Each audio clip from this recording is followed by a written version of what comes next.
کیا ضروری ہے کہ تھیٹر یا کوئی بھی آرٹ فارم جو ہے وہ سوشل چینج کی کوشش کرے؟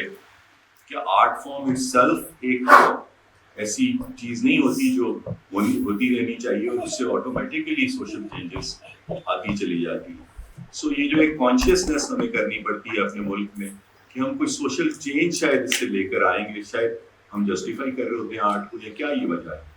جی میڈم.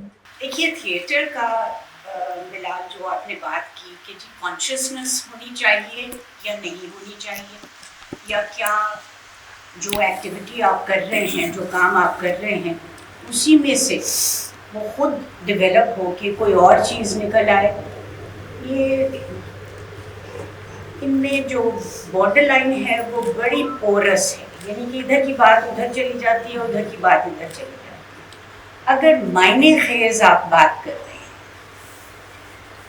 تو پھر خواہ آپ نے یہ سوچا ہو یا نہ، وہ بات خود بخود نکل جاتی ہے، اس کا اثر ہوتا ہے۔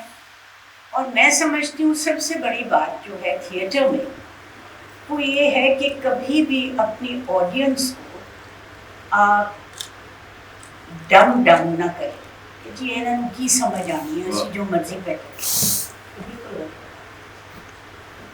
آڈینسز اتنی ذہین ہوتی ہیں، اتنا کچھ وہ پکڑ لیتی ہیں، ایسی ایسی باریکی وہ پکڑتی ہیں کہ آپ خود حیران ہو جاتے ہیں کہ ہیں میں نے تو یہ سوچ کے یہ کام نہیں کیا۔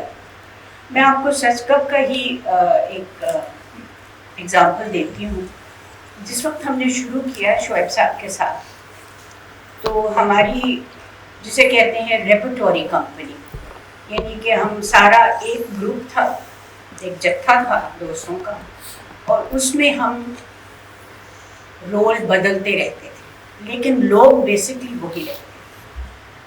اگر ایک میں نے پٹھانی کا کیا ہے تو دوسری میں نے لٹل گرل کا کیا ہے، اور اسی طرح باقی دوست بھی بہت چہرے بدل کر آتے تھے۔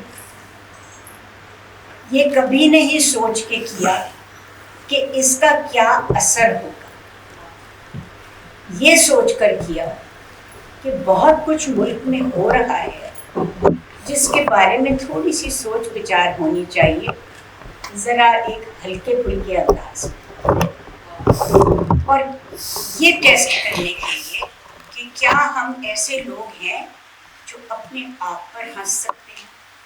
دوسرے پہ ہنسنا تو بہت آسان ہے، دوسرے پہ انگلی اٹھانی بھی بہت آسان ہے، لیکن جیسے حضرت علی کا قول ہے کہ اگر کسی پر انگلی اٹھاؤ تو 3 انگلیاں تمہارے اپنے طرف تو آتی ہیں، تو پھر ذرا ہوش مند ہو کے بات کرنی چاہیے۔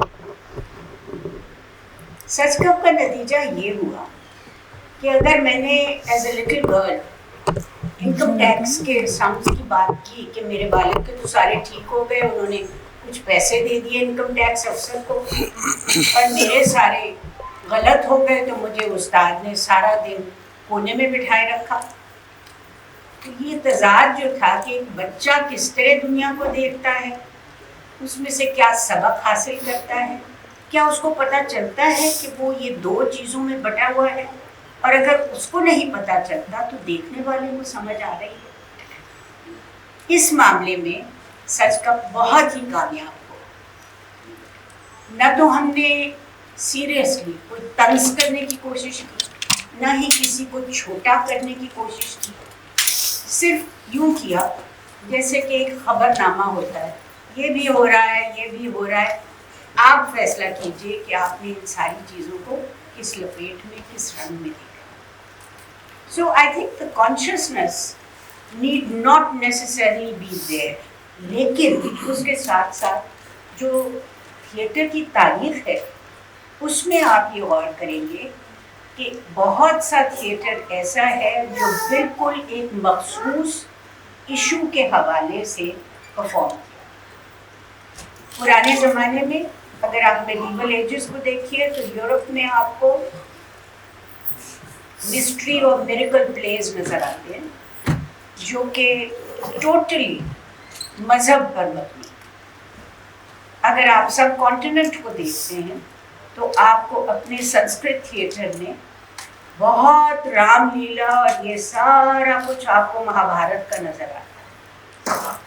بعض اوقات آپ خود فیصلہ کرتے ہیں کہ ہم نے یہ ایشو اٹھانا ہے. آج کل بہت ایک عام فہم سی بات ہے ایشو بیسڈ تھیٹر. تو تھیٹر آف ریزسٹنس بھی ہے, تھیٹر آف دی ابسرڈ بھی ہے, واڈویل بھی ہے جس میں بھانڈ پن زیادہ ہوتا ہے, ہر قسم کا تھیٹر. تو اٹس ناٹ نیسسری کہ یہ کانشیسلی کیا جائے.